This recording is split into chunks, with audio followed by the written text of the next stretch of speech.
What happens when a nobleman faces off against a crowd of angry rebels in the narrow streets of a Tudor city?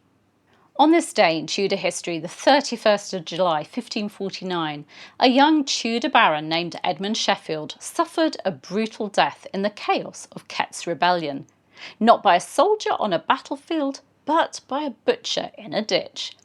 It was a tragic end for a man who'd once been under the guardianship of Anne Boleyn's brother and counted Thomas Cromwell among his patrons.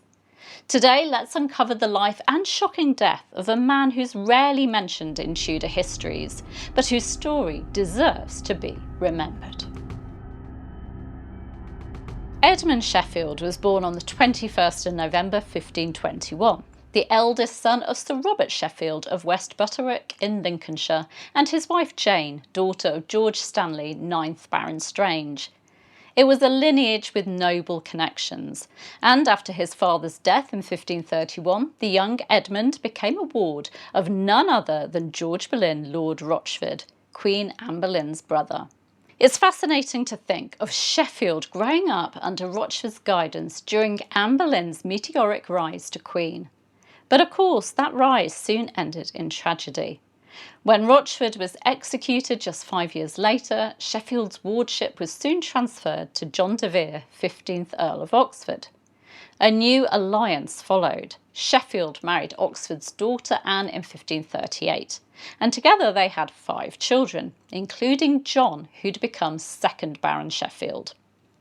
Like many young nobles of the period, Sheffield had powerful patrons, including King Henry VIII's right-hand man, Thomas Cromwell. Cromwell came in very useful in 1538 when Sheffield found himself imprisoned after a quarrel. His time in prison was soon over, though. Both his court career and his military career progressed under Henry VIII.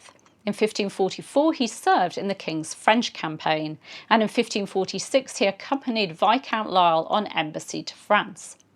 In February 1547, following the accession of King Edward VI, he was created Baron Sheffield.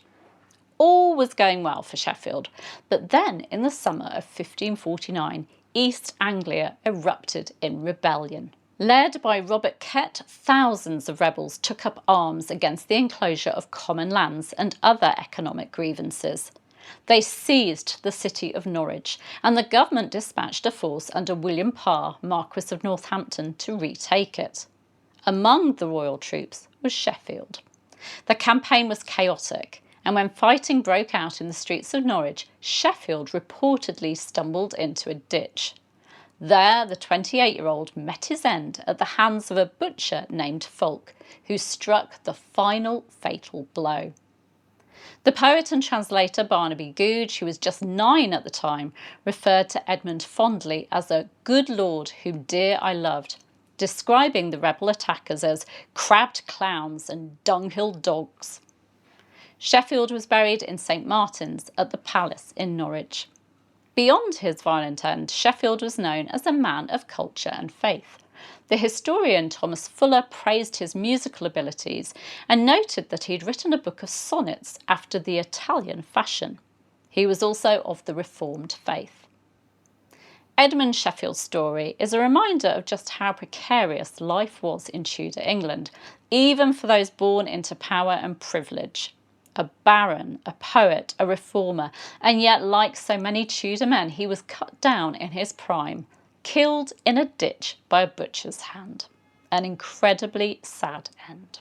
Thank you so much for watching, and if you've appreciated today's look at a lesser known Tudor figure, do give my video a like, subscribe to my channel and hit that bell so you don't miss more stories from the 16th century. And do let me know in the comments, had you heard of Edmund Sheffield before today?